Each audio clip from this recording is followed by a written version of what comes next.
let's say I charge this price, I'm getting that revenue, this revenue.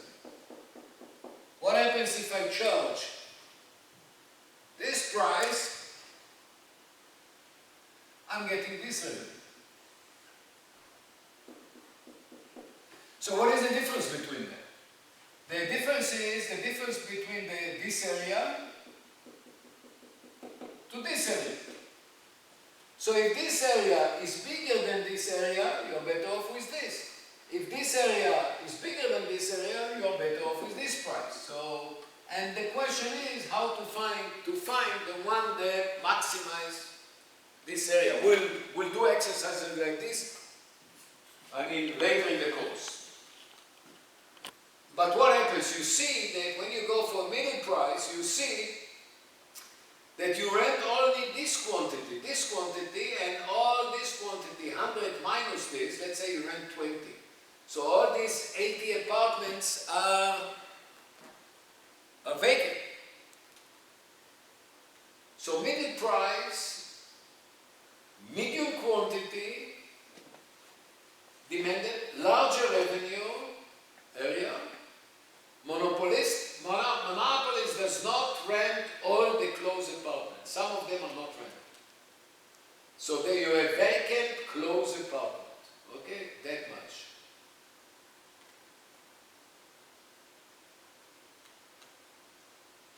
Now we go to perfectly discriminatory monopolistic landlord.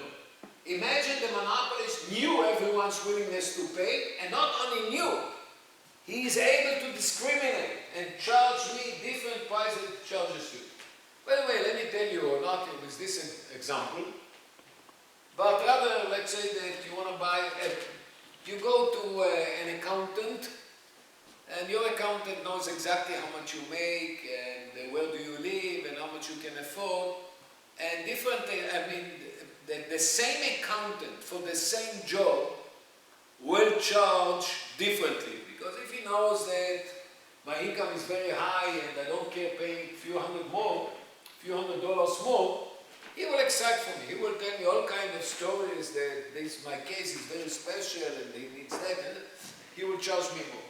But he may not give up on a client that his income is lower, and simply he will charge it lower, and therefore. In a sense, it's not exactly this, but in a sense, he may charge different price.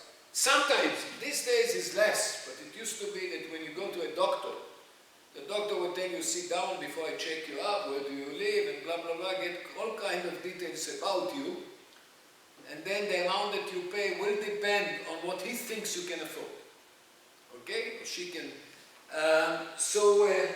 It is, sometimes you get quite a bit of information, and therefore you are able somehow to charge different people different amount. That, by the way, similar thing happened with you go to buy a car to a dealer, and you may end up the dealer always have a freedom to charge you in between 15%, he can give you a break up to 15%, that's what he makes. Let's say he sells a car, he gets 15% to his pocket. So obviously he will try out of this 15 to get everything to his pocket. On one hand. On the other hand, if he may think that he's going to lose you, because he sees that you hesitate or not, he starts reducing the price. That dealer would say, look, maybe I'll make instead of 15%, 10% or 8%, but still I will make 8%. So I will not let this client go out of the door, and I will try start reducing the price. All this enable price discrimination. Imagine the monopolist knew everyone's willingness to pay. So let's say he charges $500 to the most willing to pay. Remember, we assumed that only one is willing to pay $500. So he goes to that one and say, he goes from up to down. I know that you are willing to pay $500. Come, here's the keys to your apartment.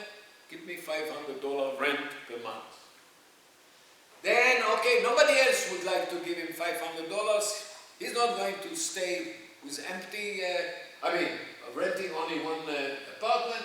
So for the second one, he knows he can get $490, he charges $490, etc., etc. So he really extracts the entire willingness to pay. So first of all, by the way, these apartments are there. So if he cannot rent for a price, he's better off reducing the price, because otherwise, if it's empty, it doesn't make any money. So as long as he can rent and get positive amount, he will do it. So he goes to the first one and say, your willingness to pay was 500. For 500, there is one to buy. Good. Pay me. By the way, the 500 is actually 500 times 1, it is 500, that's the area of this rectangle. Now you go to the second one. The second one is willing to pay for him 490. So you have 490 times 1 is 490, that's this area. And it goes like this. Let's say the third one is willing to pay 475. So he's charging 475 and renting the third apartment. Okay? So this is this area. And it goes like this, and actually he may lose all these small triangles, but typically if you have a product where the quantities are relatively small, and then in essence he can extract the entire area below the demand curve. If you remember, that's the integral of the demand curve, the demand from, let's say, 0 to 100. But, so he takes, and for sure he will not leave anything empty. The last apartment, someone is willing to pay that much, it's better than to get nothing. So actually, the quantity demanded is like a competitive equilibrium. Because it was supply equals demand, that's exactly the same. He rents all the 100 units. Discriminatory monopolies charges the competitive market price to the last renter. So the P is the last one, but before it gets that and that and that and that, get higher and higher. To the last renter, and rents the competitive quantity of closed apartment, maybe 100. So, what is the difference? The difference is that the market price and the quantity are the same, whether this is one monopolist that even can extract everything. The only difference is for consumers. In the competitive market, everyone was paying P. Everyone, all the 100 renters. But now, the first one is paying 500, the second one 490, the third one 475, etc., etc. So the one that pays the price, if you like, or they have a disadvantage, are the consumers. Obviously, the monopolies that can discriminate makes a lot. Okay, how much he makes? Basically, the entire area below the demand curve. That's the total willingness to pay of renters. Now let's say talk about the last example. What happens if the government imposes a maximum legal price? Namely, the max price is below the competitive price. So this is the original picture, 100, demand, PE. But now the maximum price is going to be below. That's the P max. You cannot charge above this much. You can charge below, but not above. What will happen? In that case, obviously, the demand will be high, but you cannot supply the demand because you have 100 units at most. That's it. So, the demand is more than 100. So some potential renters that are willing to pay the P max will not be able to get it. And that causes inefficiencies, as we'll see in a second. So you have excess demand. This is the excess demand. Okay? Demand is from here to here. Supply is from here to here. That's the extra. The 100 closed apartments are no longer allocated by willingness to pay. Okay, let's say to explain that point, this point, so let's say that we are with this picture.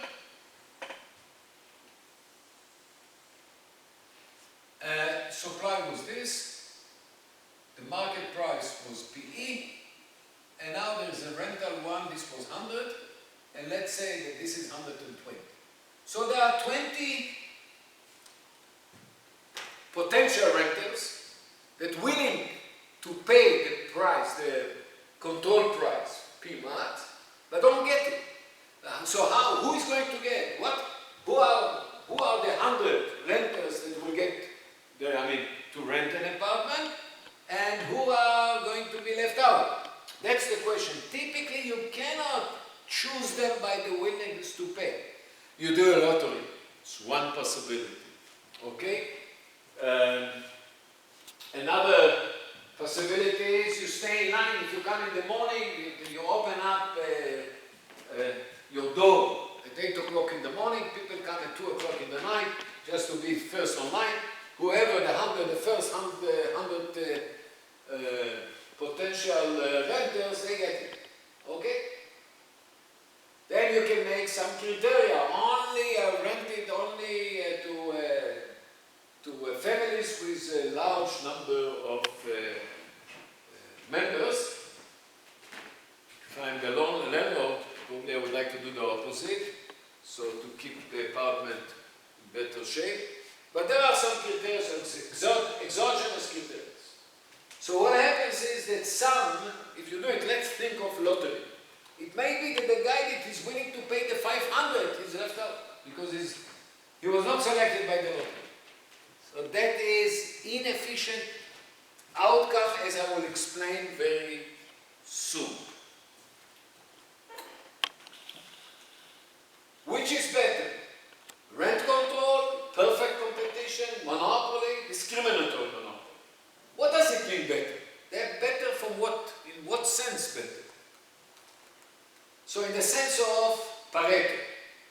So now there was a very famous guy, Italian guy, Vilfredo Pareto. He lived between 1848 to 1923. And on his name, because he dealt with welfare and stuff like this, and on his name we had a notion called Pareto efficient. So it's efficient in the sense of Pareto, Wilfred Pareto. A Pareto outcomes allows no wasted welfare. What does it mean? If I can do a trade and the total welfare will be higher, we should do it. What does it mean the total welfare we should be maybe larger? So they say,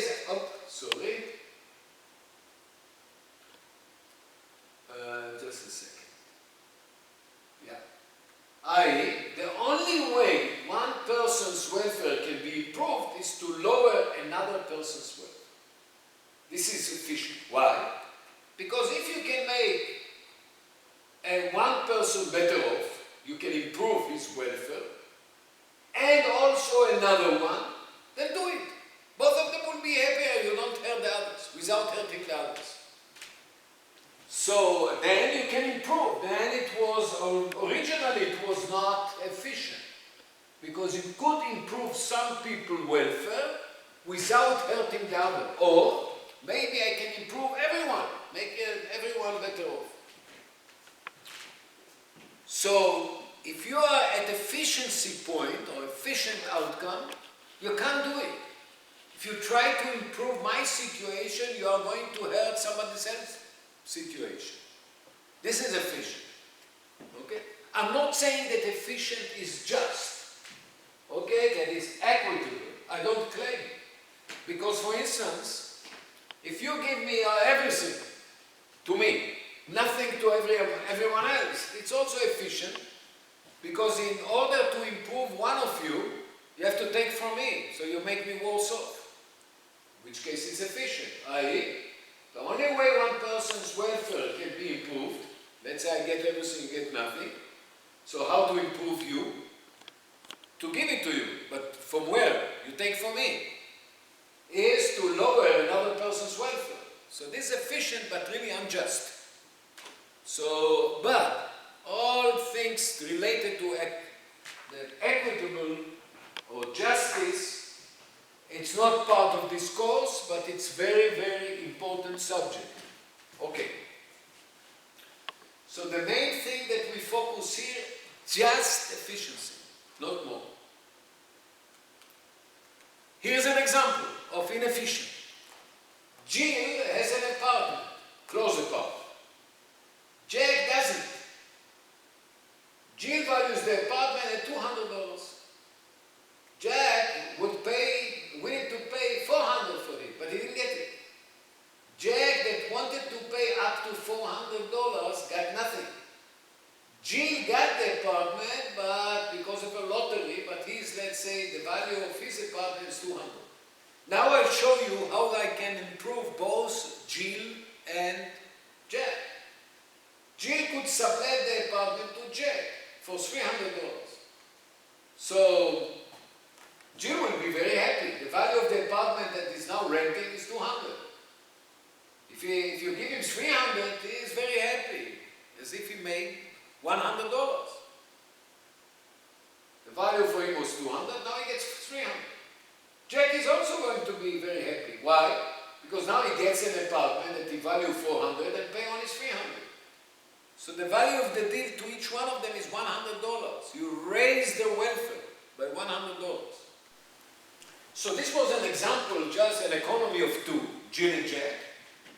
And I showed you a way, since what happens here? The one that got the apartment, okay, has lower willingness to pay from the one that did not get it. So, and it is inefficient in the sense that if they trade, Jill is going to sublet the apartment to Jack, both of them going to be happier. Jill, that had an apartment that he valued by $200, get all of a sudden $300 in cash, makes 100. And Jack, that was willing to pay $400 to get the apartment, to rent the apartment, all of a sudden rented it for $300 before he didn't have it. So you make both of them happier. It means that originally, for Jill to have the apartment and Jack to not, was inefficient outcome. We could make it more efficient. Okay, so this example shows that both gains, so it was Pareto inefficient for Jill to have the apartment. So it's very important to remember, if you want efficiency, the one that is willing to pay the most should get the object. Should pay maybe more, but should get the object.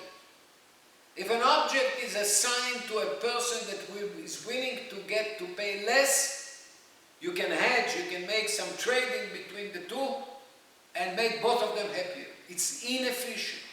So one very substantial conclusion in economics is that allocation is efficient if the people that got it, they have, that if you have one object, the object should go to the one that is willingness to pay is the highest. Good. Let's talk about the Pareto inefficient outcome means there remain unrealized mutual gains to trade. See, Jill and Jack traded and we improved the point.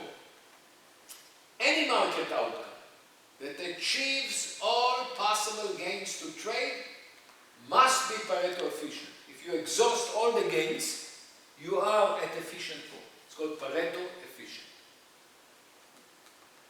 So now let's check market by market if it's Pareto efficient or not. Competitive equilibrium.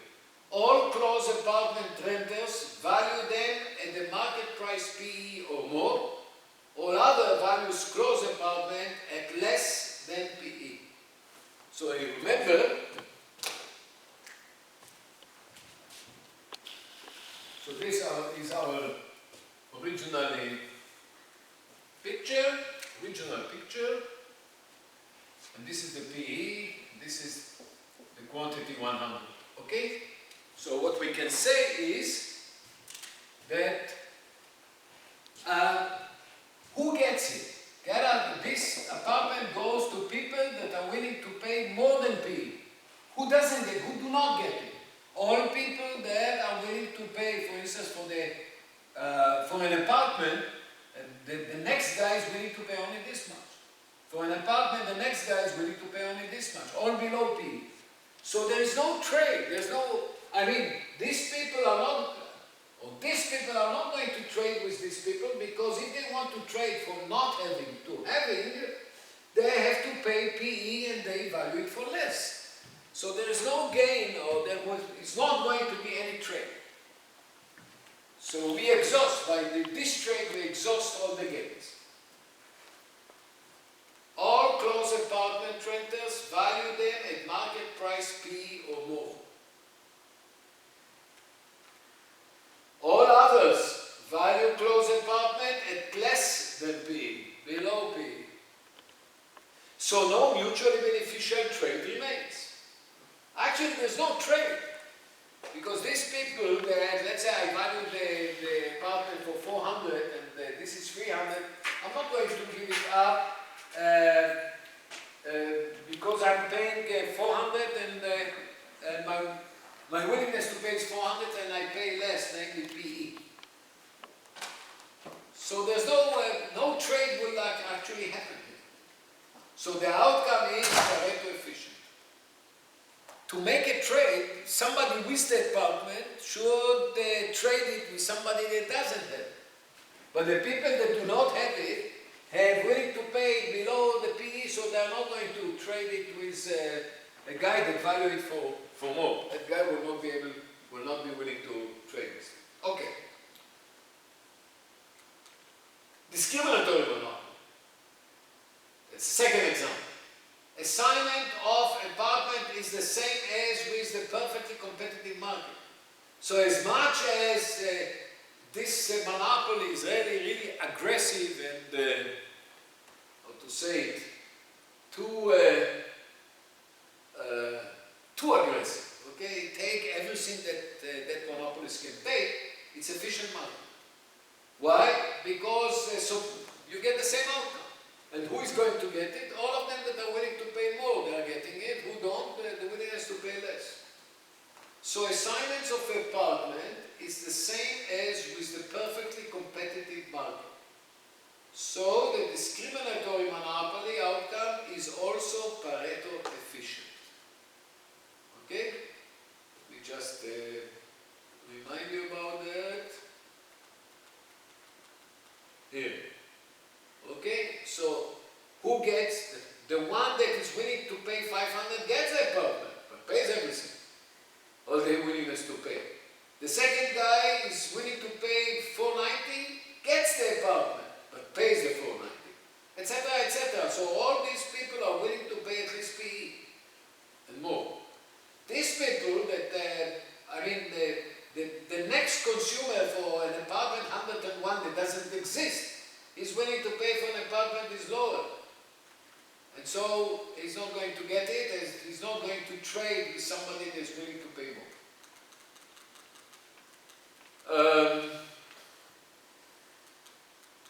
Monopoly.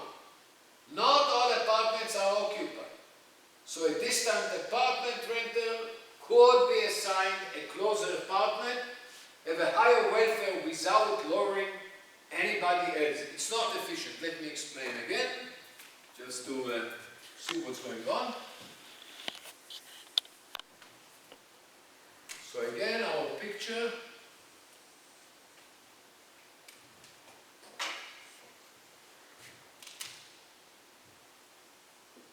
Okay, this is the demand curve. Okay, this is the supply. And we're talking about monopoly. So the monopolist doesn't, he charges an intermediate price. Let's say this much, P, that is the quantity demanded, D of P, okay? And this is how much the monopoly makes. But all these are vacant.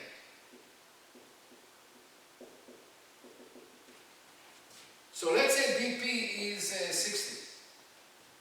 So he charges a price. He knows I'm not going to sell everything, but that allows me to raise my price.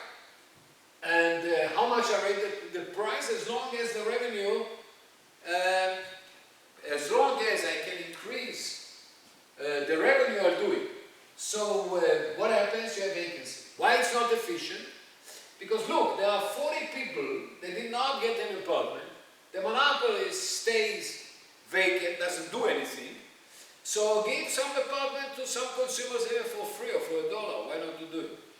In that case, you make 40 people better off without helping the others. They stay the same. So there is a room to make consumers, individuals, better off. And therefore, it is not Pareto efficient, it's Pareto inefficient. Let me read it with you. Not all apartments are occupied. These 40 are not.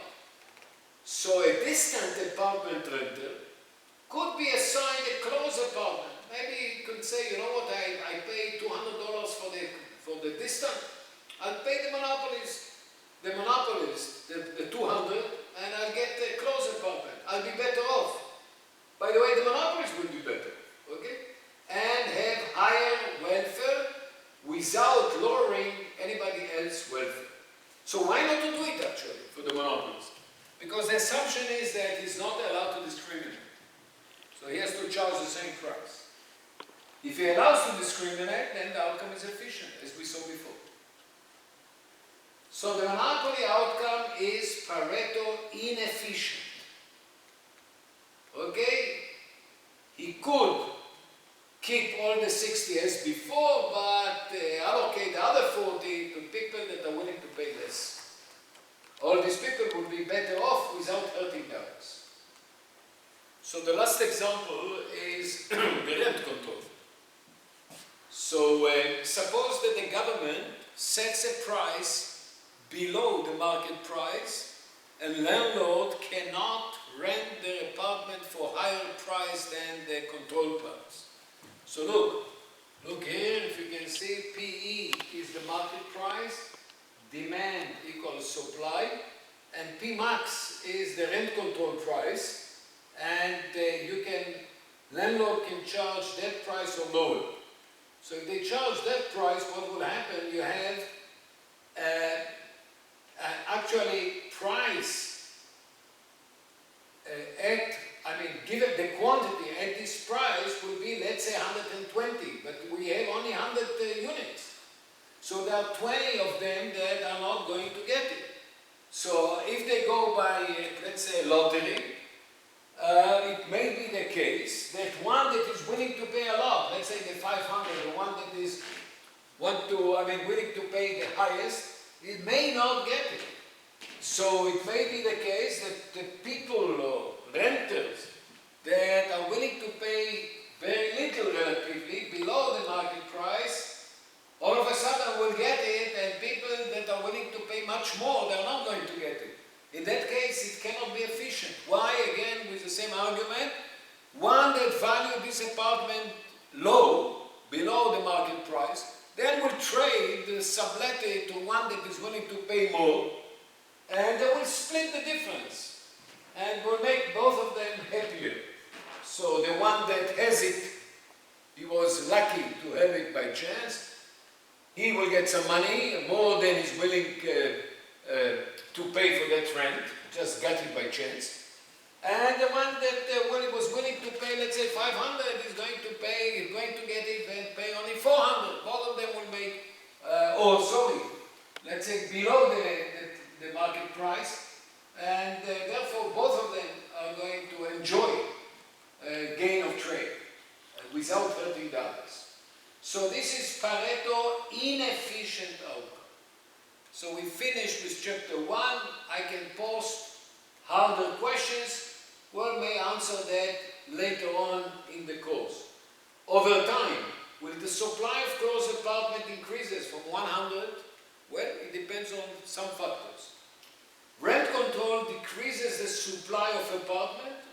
Is it always the case that rent control decreases the supply? a monopolist supplying more apartments than a competitive rental market? Never. But in any event, we have to think of it, to talk about it later. And we next going to move to chapter 2.